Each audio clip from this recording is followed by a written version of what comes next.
Kunja Bihari.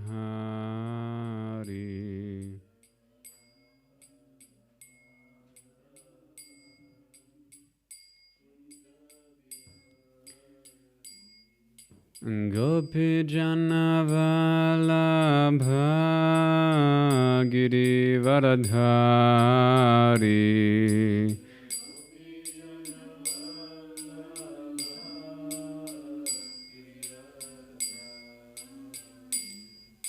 Gopi Jana Vallabha Giri Varadhari.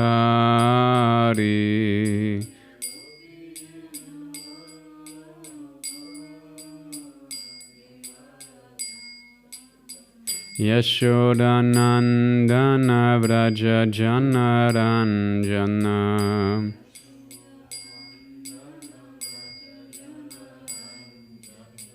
Yashodanandana Vraja Janaranjana.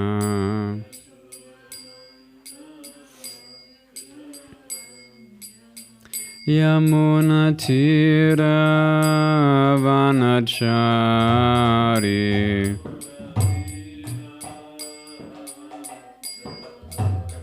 Yamuna Tira Vanachari.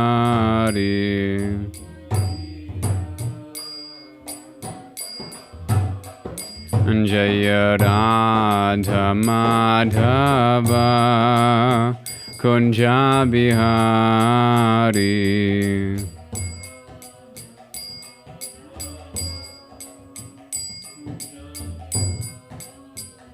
Hare Krishna, Hare Krishna, Krishna Krishna, Hare Hare, Hare Rama, Hare Rama, Rama Rama, Hare Hare.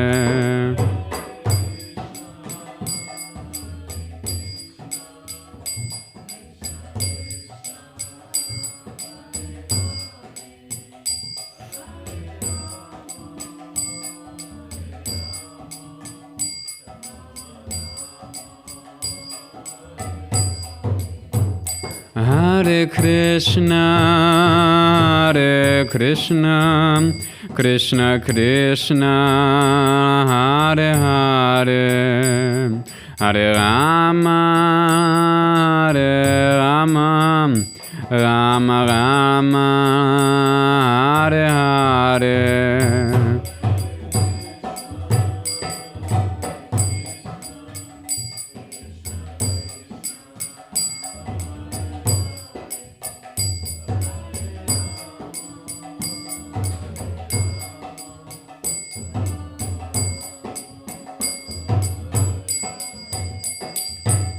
Hare Krishna, Krishna Krishna, Hare Hare, Hare Rama, Rama Rama, Hare Hare.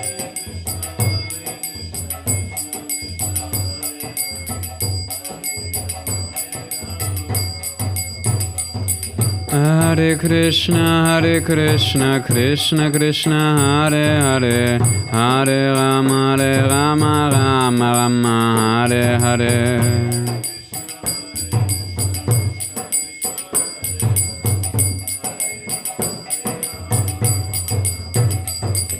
Hare Krishna, Krishna Krishna, Hare Hare, Hare Rama, Rama Rama, Hare Hare.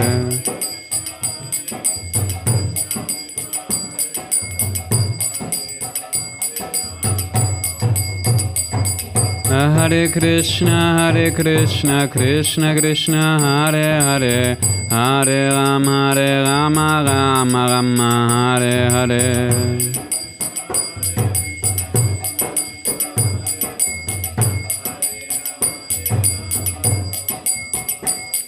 Hare Krishna, Krishna Krishna, Hare Hare, Hare Rama, Rama Rama, Hare Hare.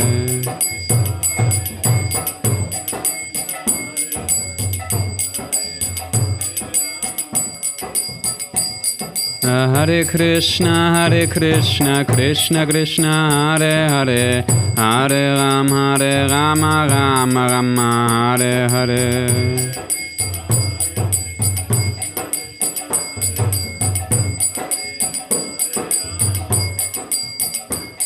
Hare Krishna, Krishna Krishna, Hare Hare, Hare Rama, Rama Rama, Hare Hare.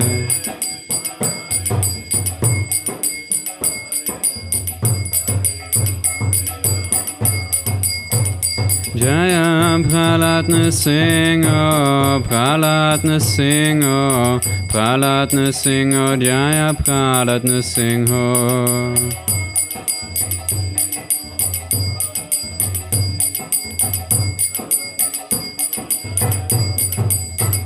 Jaya Lakshmi Nrsingo, Lakshmi Nrsingo, Lakshmi Nrsingo, Jaya Lakshmi Nrsingo.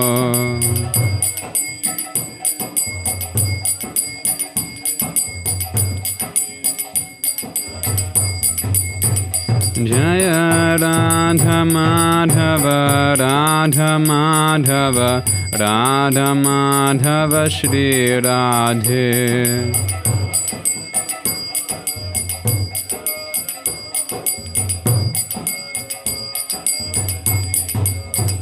Prabhupada, Prabhupada, Prabhupada, Jaya Srila Prabhupada.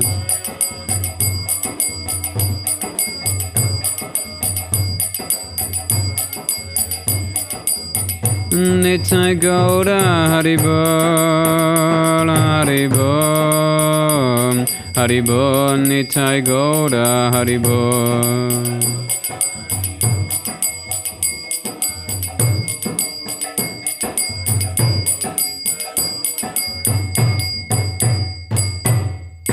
Shishiyara Madhava ki Jai, Jai Om Vishnu Pada Paramahamsa Parivrajacacharya Shtotrashata Shishamatas Divine Grace, A.C. Bhaktivedanta Swami Srila Prabhupada ki Jai, ISKCON and BBT Grundaracharya Srila Prabhupada ki Jai, Ananta Koti Vaishnava Vrinda ki Jai, ISKCON Vatmanu Guru Vrinda ki Jai, Samavita Gauda Bhakta Vrinda ki Jai, Nitai Gauda Premanandi Hari Hari Bo.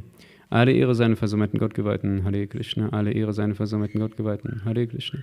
Alle Ehre seine versammelten Gottgeweihten, Hare Krishna. Alle Ehre sei Shri Shri Guru und Gauranga, alle Ehre sei Srila Prabhupada.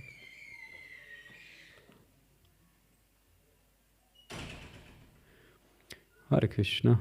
Welcome everyone. So, I guess today we speak in English, mostly with English speakers here. Yeah, we continue today, reading from the Bhagavad Gita as it is. 7th chapter. In English it's entitled Knowledge of the Absolute, and we're in text 26. Om Namo Bhagavate Vasudevaya.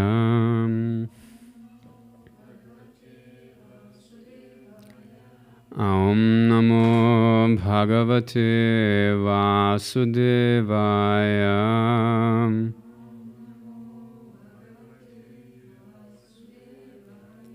Om Namo Bhagavate Vasudevaya.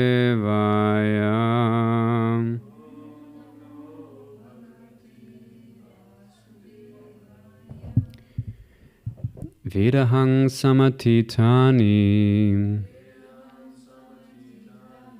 Vratamanani chajuna Bhavishyani cha bhutani Mangtu Vedana Kashanam Vedahang Samatitani Vatamanani Chajunam Bhavishyani cha bhutani Mangtu Vedana Kashanam Vedahang samatitani Vatamanani chajuna Bhavishyani cha bhutani Mangtu Vedana Kashanam Please repeat. Vedaham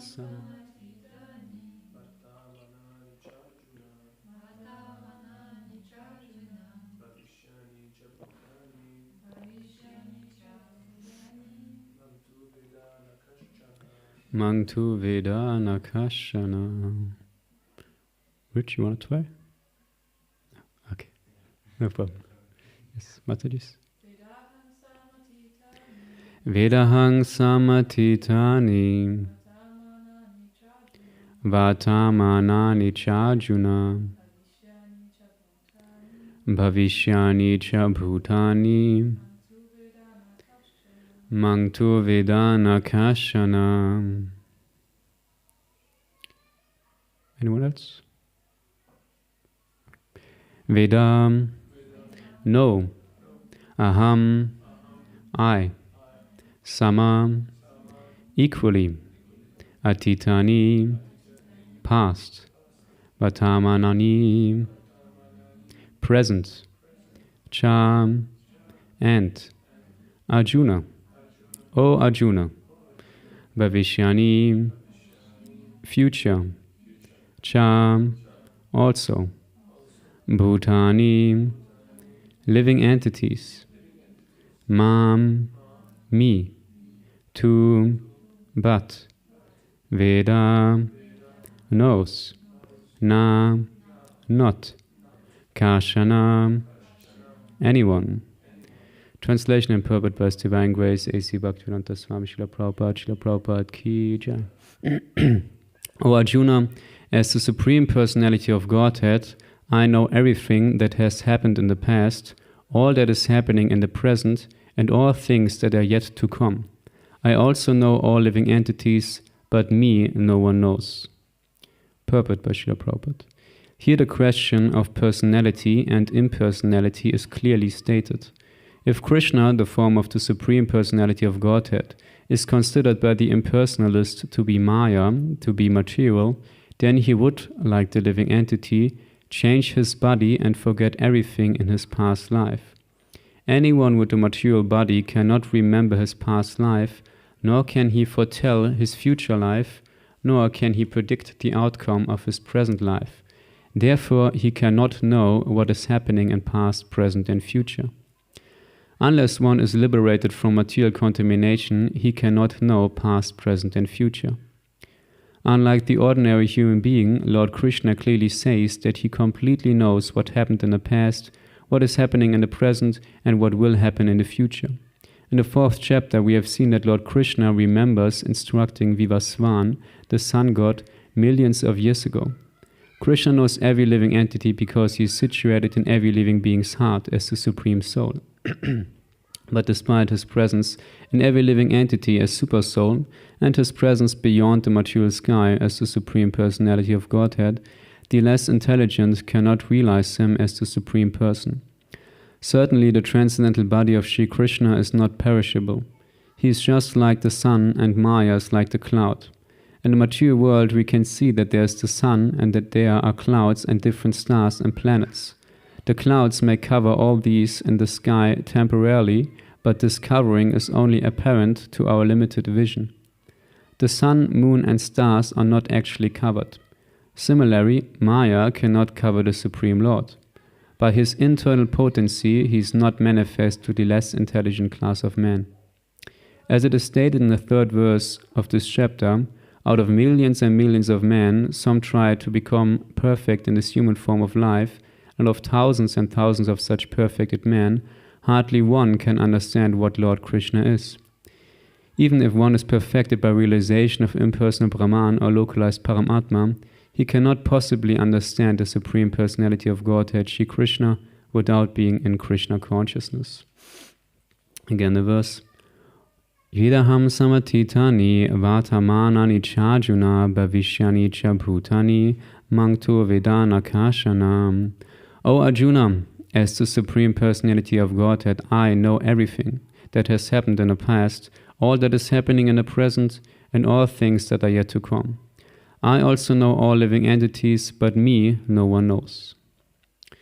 Amakyanatmirandasya yaknanjana shalakaya shakshul ulmilitam yena tasmai shri gurave namaha Mukham karoti vachalam pangung lagayati grim yat kripatamaham vande shri guru dinataranam Shri Chaitanya manobishtam stapitam yena bhutare svayam rupakadamayam dadati svapadantikam Jai Shri Krishna Chaitanya Prabhu Nityananda Shri Advaita Gadadhara Shri Vasari Gaura Bhaktavrinda Hare Krishna Krishna Krishna Hare Hare Hare Rama, Rama Rama, Hare Hare, Hare Krishna, Krishna Krishna, Hare Hare, Hare Rama, Rama Rama, Hare Hare. Gita Dhyana Sashilasya Prana Mama Prasyacha, Naiva Santi Papa Mij Pumacha Makritanicha. Namo Vishnu Krishna Krishna.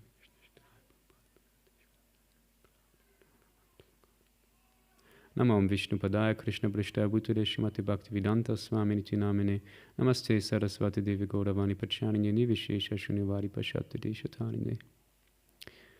Okay, welcome everyone again to today's class.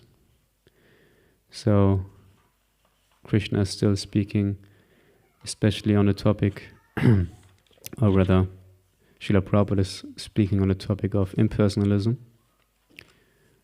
Krishna clearly states in this verse that he is the Supreme Personality of Godhead, and one of the reasons, or one of the abilities of the Supreme Personality of Godhead is he's Trikalagya, meaning he knows past, present and future. Krishna knows it completely in all aspects, in all lives of all living entities, but there are also other living beings who can also manifest this ability. For example, it's stated in the Srimad-Bhagavatam, one of our main literatures, that Srila Vyasadeva, the compiler of the Vedas, who also wrote the Srimad-Bhagavatam, he could see past, present and future. He's an eternal living being, eternally also in the material world, it's said. So he's been here for a long, long time, but he could see in the future that this yuga, this Kali Yuga is coming up. And people are sumanda manda matayo, manda bhakya hi upatultaha, that they are actually very lazy regarding spiritual topics. They are misguided by so many so-called spiritual leaders. They are very unfortunate, and they are, above all, it's mentioned in the verse, always disturbed. So the mind of the people in Kali Yuga, it's always disturbed by different circumstances. Yeah, sure, no problem. Yeah, I know it also, surely. It's a very dynamic temple, but sometimes it can be a little bit noisy also. That's what Srila Vyasadeva could see. He could see in this temple room at this moment that we are disturbed by the noise, and that's why he wrote down the Srimad-Bhagavatam quite clearly.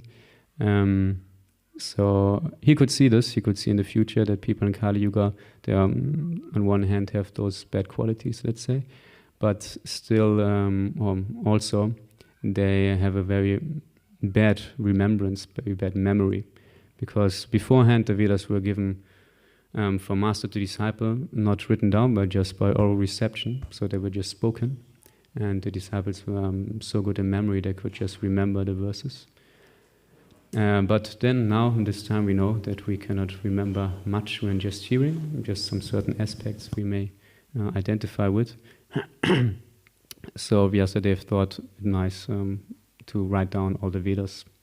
So, and also other pure devotees like Srila Prabhupada, or also his spiritual master, they also had this ability to see past, present and future, especially from the disciples. It's also said in one of our books, Chaitanya Charitamrita, that the Mahabhagavat, so the very elevated pure devotee, he can see clearly if a person is in illusion, and see also the illusion of the person.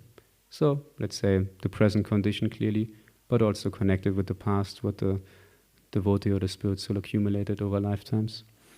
And Srila Prabhupada also had a few examples where he could show this. Not so many times he showed his mystical powers, but one occasion there was this servant Shrutakirti Prabhu.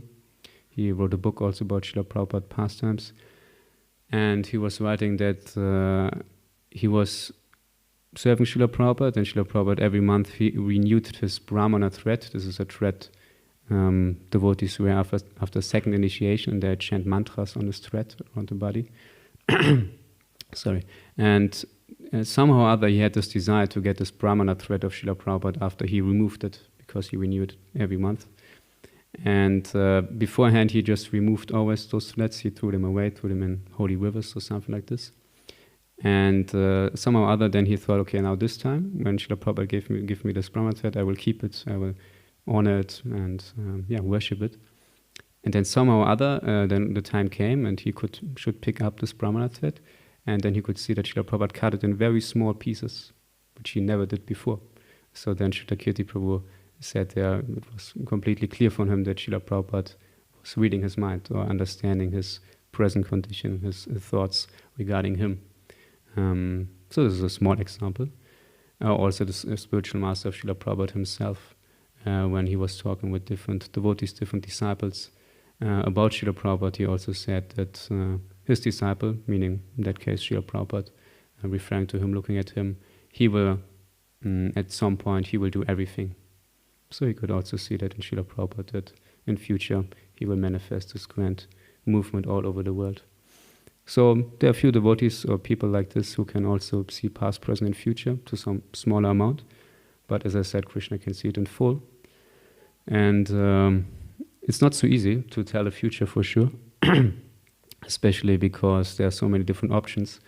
Once I heard in a lecture of a great spiritual master that our future is more or less destined. So we have certain things that must happen in our future that are fixed, but some things are optional. So let's say our path to this different stages of life, this can change, but this certain situations in life, they must come up at some point. So yeah, there are some good astrologers also out there who surely know this technique of reading the planets and stars of a devotee or people in general, and they can surely tell some of the qualities of that spirit soul or some of the inclinations. We can see what could happen in life. So karma can always change, or Krishna can always change the karma also. But surely there are some astrologers, devotee astrologers also who can tell this. But yeah, Krishna is still the best Jyotish master. He can completely tell this in all circumstances. And also said in Bhagavad-gītā, he's Sarva Loka Maheshwaram. So Sarva Loka means all the planets, all the planetary systems, or all the demigods residing over or on these planets. And Maheshwaram means he's the great controller or great master. So Krishna is even controlling those planets or those demigods which are controlling our karma, let's say. And there's one interesting pastime with Srila Prabhupada also. There was once a disciple, a female disciple of him, and they were in India, and she went to one astrologer also to get some guidance, some tips for her life.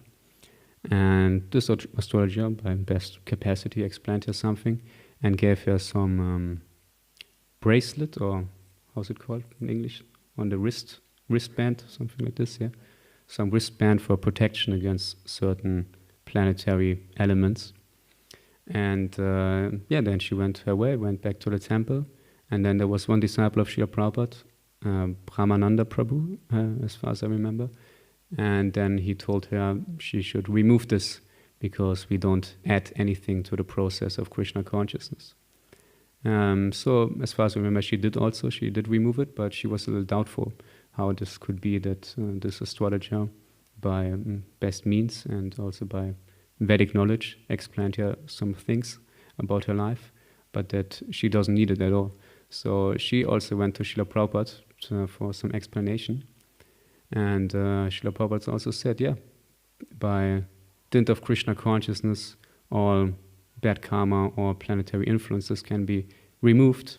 And he even said that by one little kick of Krishna's left foot, he can remove 10,000 of Rahu planets. And this Rahu planet is like the planet which is has the worst influence on a living being in the material world. So Krishna can easily kick this away by ease. And then he quoted also a famous verse, Sava Dhamma Parityaja Mam Ekam Sharanam Vraja Aham Tvam Sava Papyabhyo Mokshayashyami Machuchaha. So Krishna says in the Bhagavad-gītā 1866 that abandon all varieties of religion or all varieties of occupations and just surrender unto me. If you do so, then I will free you from all sinful reactions. Do not fear.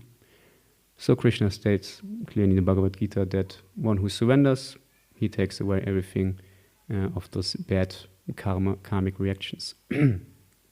And also later, let's say a little earlier on, Bhagavad-gītā 4:11, he says, Ye yata mam prapatyanti tam stataiva bhajamyaham. So those who surrender unto him, he rewards, or better said, as a person who surrenders unto Krishna, he rewards accordingly. So by the amount of our surrender, we get a reward, meaning spiritual realizations. And also by this surrendering process, we get to know Krishna more and more. Here Krishna says in the second paragraph or second part of this verse, I also know all living entities, but me no one knows. So no one can know Krishna completely, that's for sure. But by this devotional service, by the practice with emotions and intentions, we can approach Krishna and get more and more knowledge of him and also of our true self. And Krishna says here, no one knows me, but you most probably know one person who for sure knows Krishna the best, or the heart and mood of Krishna. We also had just recently appearance day of her. Who knows? Yes, exactly. So Srimati Radharani, she's the one personality who knows Krishna in truth. And one might say, okay, it sounds a little bit strange, because when we hear about a little bit of Radha and Krishna, then we also hear that they have a relationship which is, let's say, there's some purification going on, we would say, on our level. Radharani is not really in the same opinion of Krishna all the time. And she's also like teasing Krishna or making jokes of Krishna. We on our level can for sure not do this. We have this relationship of awe and reverence at the beginning. But she just does it for pure devotional service, out of pure devotional service, out of a pure motive. So her intention is always to please Krishna, even those aspects of seemingly wrong behavior towards God is also just pleasing for Krishna, and she is the one person capable of doing that. And on the other hand, Krishna, he also cannot know Radharani fully. So in our tradition, we celebrate the Kali Yuga avatar. Normally, most traditions of the Vaishnava line, those who worship Vishnu or Krishna, they only believe in 3 Yuga avatars, the last 3 Yugas that Krishna or Vishnu appeared personally. We celebrate as a Kali Yuga avatar Shri Krishna Chaitanya, who revealed this Yuga Dharma of chanting the holy name for all living beings. And it's stated actually that Krishna, because he could not understand Radharani, his consort, he wanted to accept this form. So Shri Krishna Chaitanya is Radha and Krishna combined. So Krishna in the mood and complexion of Srimati Radharani. So as stated, Krishna doesn't know Radharani fully. So also Radharani, she doesn't know Krishna fully. She knows the mood and heart of Krishna, that's for sure. But their love is always expanding and expanding. So she cannot also grasp the entirety of Krishna or Krishna's love. And yes, so this is the person who for sure can, to the most extent, understand Krishna. And here Srila Prabhupada, he writes mostly about those personalities who can not understand Krishna at all. And those are the Mayavadis. So Srila Prabhupada, at many points, he talks about those Mayavadis, those impersonalists, who think that the supreme absolute truth is something impersonal, something void, or just an energy, just some light, which is quite a common, let's say, misunderstanding nowadays. We also accept this as some part of the truth, the Brahman effulgence. We say the absolute truth has 3 aspects, Brahman, Paramatma and Bhagavan. So the Brahman aspect, we say, is like the effulgence, the light which emanates from Krishna's body. The Paramatma aspect, we come to that later, is the super soul in the heart, God in the heart, giving instructions and guidance. And the Bhagavan aspect, Bhagavan means the person who is full of 6 opulences, that is Krishna himself as a person. So the impersonalists, they think Krishna or Vishnu, when he appears, he has a material body like we have at the moment. So Srila Prabhupada says here, impersonalists think that the body of Krishna is Maya or material, which is actually a great misunderstanding, also a great offense, because they believe that this Brahman, this energy, is actually supreme, and personalities like Vishnu or Krishna, they are very high, very elevated personalities, but their body is out of the mode of goodness. So we know in this material world there are 3 modes of natures, the mode of ignorance, tamagun, passion, rajagun, and goodness, sattvaguna, but they're all material. And the impersonalists, the Mayavadis, think that the Brahman, the supreme energy, takes this material body, this material form, this form of goodness, and that is then Krishna or Vishnu.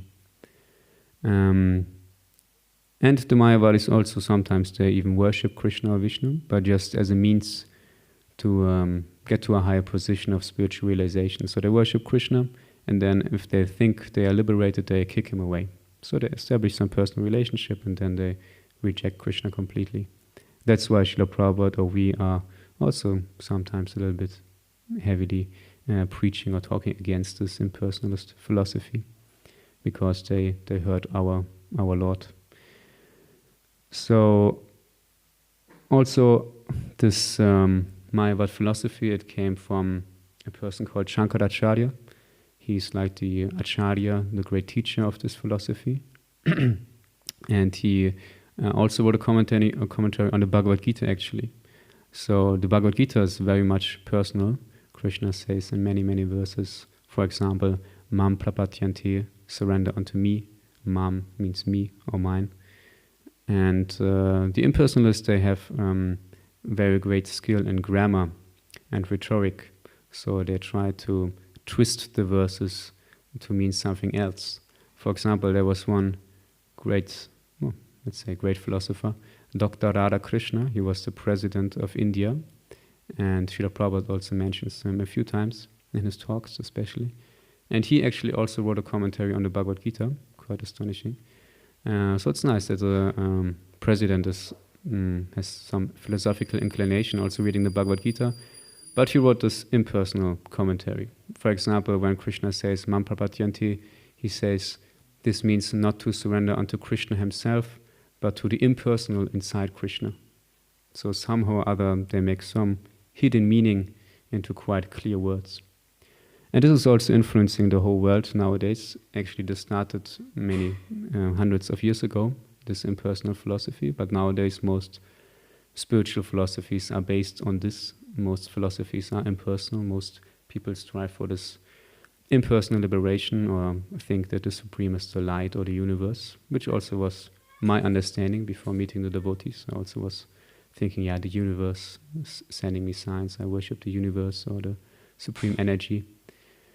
But as stated beforehand, Chaitanya Mahaprabhu, the Kali Yuga avatar, he says this is a great, great offense.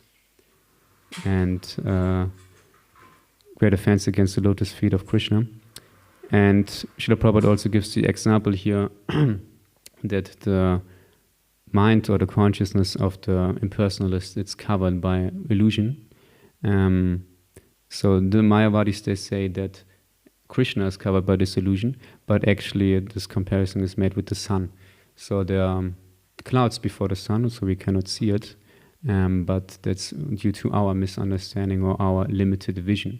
It's not that the sun is not shining. At some point in the world the sun is visible, or even behind the clouds the sun is for sure visible and powerful, but we, in our position as a conditioned living being, we cannot see or perceive the sun. So similarly, also the Mayavadis, impersonalists, they have this cloudy vision, and Srila Prabhupada actually says this is the last snare of Maya, the last trap of illusion, that the impersonalists, they think Krishna is not God, Krishna is material, and we are actually all God. We are all one. So they are quite high spiritual understanding. Normally they understand we are spirit soul. They try to get free of the anarthas, of the impurities. But due to this misunderstanding, they are still captured by the illusory energy. This is the last snare of Maya. And they don't know that Krishna actually appears by Atma Maya, by his own internal energy. It's also stated in the Bhagavad-gītā 4.8. Krishna appears because of Paritanaya Sadhuna, to protect the devotees. For example, Nrsimhadev, he appeared in this half-man, half-lion form to protect his devotees, Prahlad Maharaj, sitting on his lap here. And also to Vinashaya Shadushkrita, this means to annihilate the miscreants or to destroy the demons, as Nrsimhadev also destroyed the great demon, the father of Prahlad Maharaj, Hiranyakashipu. And also Dharma Samsthapanatana, to establish the principles of religion. So, as stated before, Chaitanya Mahaprabhu, the Kali Yuga avatar, he appeared to establish the Yuga Dharma of chanting the holy name. Nrsimhadev is a so-called Leela avatar. He was very briefly on earth, or on this planet. He just made his business and then he left. So he didn't establish religious path, so to say. It's stated actually that Nrsimhadev at some point he taught Prahlad Maharaj Ashtanga Yoga, which is quite interesting, also stated in some Puranas. But he didn't establish the Yuga Dharma, so to say. Yes, and also why Krishna is also not covered by this illusory energy, because he himself clearly states in the Bhagavad Gita that he remembers all his births. He states to Arjuna, I myself, I remember all my births, or all our births which we had together, but you, Arjuna, you don't remember because you are conditioned souls. So actually, we know Arjuna is a pure devotee, so he cannot be conditioned by the material energy, but he played this role in the Bhagavad Gita so that the Bhagavad Gita could be spoken and that we can take some spiritual knowledge out of it. And Krishna states in this verse that we both had many, many births. I remember them, but you don't. So maybe you know one, or let's say two personalities who were Krishna and Arjuna beforehand. They were also mentioned today in the lecture by Ananda Krishna Prabhu. There are two personalities now still present on earth. Shishi Paradakshmi Nrsimhadev Bhagavan Ki Jai. Two personalities now still present on earth actually, who are Krishna and Arjuna himself, or their selves. Maybe one of you knows who this could be. Exactly, Narayan Rishi. So it's said Narayan Rishi there in the Badarik Ashrama in the Himalaya mountains. And there are one form of Arjuna and Krishna. Srila Prabhupada explains that Arjuna and Krishna appeared as Narayan Rishi. And as explained today in a lecture shortly, they two great personalities, or let's say God himself and his devotee, and they're taking great austerities on themselves still nowadays for the benefit of the humankind. So this is their task, their duty, let's say, what they're doing in the Himalayas. So Krishna and Arjuna appeared like that as Narayan Rishi. And Krishna also remembers, as stated by Srila Prabhupada here, that he was telling this knowledge of the Bhagavad Gita to the sun god, Imam Vivasvate Proktam. So Krishna says, millions of years ago, I told this knowledge, this transcendental knowledge of the Bhagavad Gita to the sun god Vivasvan. And Krishna could remember this surely because he knows past, present and future. He knows his past appearances. And yes, that's where we can also see quite clearly that Krishna is not a forgetful soul as we are. We have 4 different defects as a conditioned soul. We have imperfect senses. We cannot perceive what is very far away or what is behind the wall, or we cannot hear clearly what is also far away. We have imperfect senses. We tend to be in illusion. We cannot perceive correctly. We cannot perceive spirituality, so we tend to have a cloudy vision. By this, we tend to make mistakes.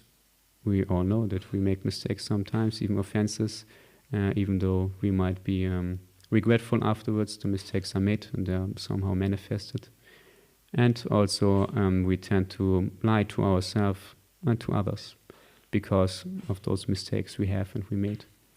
So those are the 4 defects of the conditioned soul, and every conditioned soul has this, but Krishna is completely free of these, and also the pure devotee. And Krishna, by knowing this past, present, and future, he can also perfectly arrange for us the best life situations, or the best situations by which we can make spiritual progress. So it's stated also in Bhagavad-gītā 18:61, Ishvara Sarva Bhutani Hridesha Juna Tishtati Brahmanan Sarva Bhutani Yantra Rudani Mayaya. So Krishna is the Supreme Lord, and he's sitting in the heart of every living entity. And the living entity, they're actually, let's say, driving on a machine, on a yantra, made out of material energy. So Krishna is sitting in the heart as the super soul and guiding us and giving us always instructions. And there's some interesting examples about this in the Vedic scriptures. There's one example given about the 2 birds. So there are 2 birds sitting on one tree. The one bird is always enjoying the fruits of the tree, or suffering due to untasty fruits or overconsumption. And the other bird is just overseeing and watching and seeing what the other bird is doing actually. So it's stated that this bird enjoying or suffering is ourselves, the conditioned soul, and the bird who is overseeing everything, that's the super soul in the heart. And for this little bird trying to enjoy, there must be some moment where the bird recognizes, okay, actually I'm suffering, I'm in a miserable condition of life. I try to enjoy, but I'm never actually happy. So what is all the suffering about? What is actually the meaning of life? And if this moment comes up, then the other bird can send help. So it's stated that then this bird, or the super soul God in the heart, is manifesting as the spiritual master. It's stated the spiritual master is actually a manifestation of the super soul, because God is in our heart. Sometimes we can slightly perceive him, but we cannot always listen to the inspirations coming from inside. Sometimes our mind is stronger. So that's why Krishna sends the spiritual master, which represents the super soul and the instructions of the heart. So then the super soul manifests like this, and then if the bird is intelligent enough, then it can approach the spiritual master. And actually this is the only real way by which we can fully surrender to Krishna. And as stated by Srila Prabhupada at the end of the purport, just by becoming Krishna conscious, just by surrendering unto Krishna, we can really get free of the material existence and also understand Krishna in full, or to a certain extent. And this is because we are bound by the gunas. As stated before, there are 3 material modes, and we are, as conditioned souls, also directed and influenced by them. And guna also means rope, so we are more or less bound up by these. And only someone who is free, not bound up by different ropes, can really free that personality which is bound up. So we need the guidance of such a spiritual master, such a liberated soul. And also, as mentioned in the lecture in the morning, this liberated soul is free from those 12 kinds of, let's say, anarthas or problems in the heart. Ananda Krishna Prabhu mentioned so nicely those 6 and 6 problems. And such an elevated spiritual soul, like a spiritual master, he already went through this process by his sadhana, his spiritual practice, and got purified of those anarthas. And now he's able to help us also overcome them. And I was thinking again on this lecture today, because Ananda Krishna Prabhu also mentioned that we should think about, okay, what are my anarthas, what is my illusion inside, and how can I overcome it, what can I do at the moment to get rid of it. And for me personally, what I also feel like very important in such thoughts or such actions, that we first go inside and also pray, especially pray to the spiritual master, or pray to Srila Prabhupada, which is for all of us our spiritual master also. And we can actually take shelter, we can express our unfortunate situation that we have those impurities. Then we can glorify the spiritual master or the personality we are praying to, especially about those aspects which we strive to achieve. And then we can ask for help and guidance. Also lately there was Padmanabhan Prabhu here, very advanced devotee brahmachari, and he also said every day we should go in front of the deity and express our impurities or shortcomings and ask for help.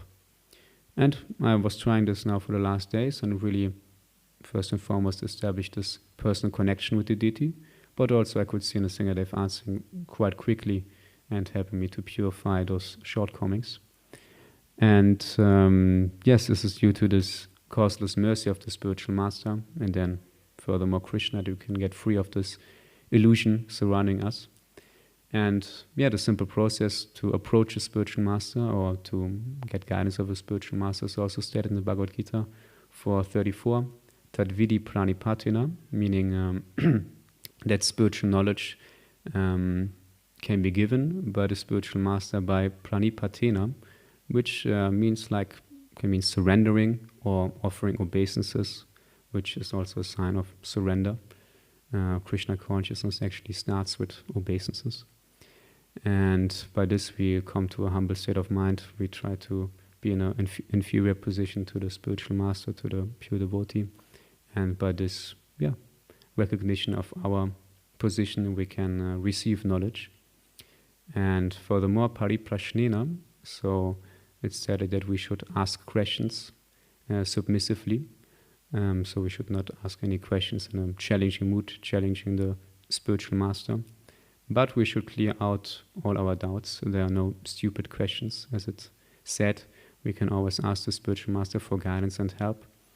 And this, what I do personally, I try to accumulate some questions.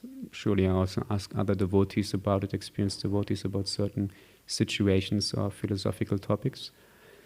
But still, if I'm maybe not fully satisfied with the answer, then I can approach my spiritual master, or I just keep some questions, especially for approaching my spiritual master, so I can really follow this process of asking questions. And then the next point, also very important, sevaya. So pariprashnena sevaya. Sevaya means engaging in the service of the spiritual master. So now also we had a great opportunity to have our spiritual master here, and also we could do some manual service from him, cooking, washing his clothes and so on, which is seemingly, from a material point of view, seems like a very ordinary activity, washing clothes of someone or cooking or whatever.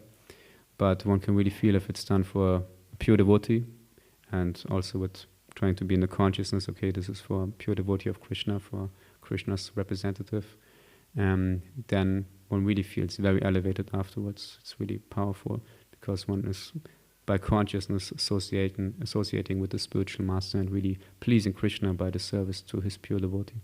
So this I could feel also this time, sometimes more, sometimes less for sure, depending on my consciousness also. But this is a very great opportunity. If there's a chance to serve a pure devotee, one should always grab it and be very eager for it, even if it's not their own spiritual master. If there are great saintly guests coming, we can always ask for service for them or try to serve them to some extent. And yes, so there's two different kinds of services. I just briefly want to mention this. There's the vapu service, meaning service to the physical body of the spiritual master. And this is very important because by this service we can cultivate faith in the process itself, serving the spiritual master, but also in the spiritual master, because from my experience, when I'm associating with the spiritual master or serving him directly, then I feel most elevated. If I think about the spiritual master, read from the spiritual master, yes, there's also connection there, but somehow or other, probably because of my conditioning, this connection is most strong when I'm physically present with him. We are all physical beings for the time being. We are in the material body, and if we are not yet in fully transcendental consciousness, this physical association is very elevating, very helpful. But it's said even more important is the Vani Seva, meaning serving the instructions of the spiritual master. So by asking questions or asking how we can serve, the spiritual master gives some hints or direct instructions. And this is most important. This should be the heart of the disciple, to follow the instructions of the spiritual master to best capacity. Like Srila Prabhupada, he got the instruction to preach in English language when he was 24 years old. And he kept this in his heart for many decades. Like with around 70 years of age, he came to the West by ship, and then really his preaching went off worldwide. So it's not so important to immediately follow the instruction if possible. That's best for sure, but only also if it's just kept in the heart, and if one has strong belief that this is the instruction I want to follow, this is the meaning of my life, then this can also manifest in the future. Yeah, and as Vishwanath Chakravarti Thakur explains in one of the purports of the Bhagavad-gītā, to 241, that following the instructions of the spiritual master, or pleasing the spiritual master, is the key of success in spiritual life. And this verse, or this purport, actually convinced Srila Prabhupada at this age to go by ship to the West. So this was the turning point for Srila Prabhupada, where he said to himself, yes, okay, key of success, following the instructions, so I must do it, I must go to the West and preach this Krishna consciousness cult, as he says sometimes. And yeah, we sing every day also, Yasya prasadat bhagavat prasado, by the mercy of the spiritual master, we get the mercy of Krishna, of God. And Yasya prasadan nagati kutopi, and if we don't satisfy the spiritual master, there's no way, no gati for any spiritual progress. Quite a heavy statement. And dayangs tuvangs tasya yashastri sandyang vande guru shri charanara vindam. So we should always meditate on the spiritual master. We should always glorify the spiritual master, his abilities. And at least 3 times a day we should offer respectful obeisances to the spiritual master. And if we don't have a spiritual master yet, as mentioned, surely we can have this desire, pray for it.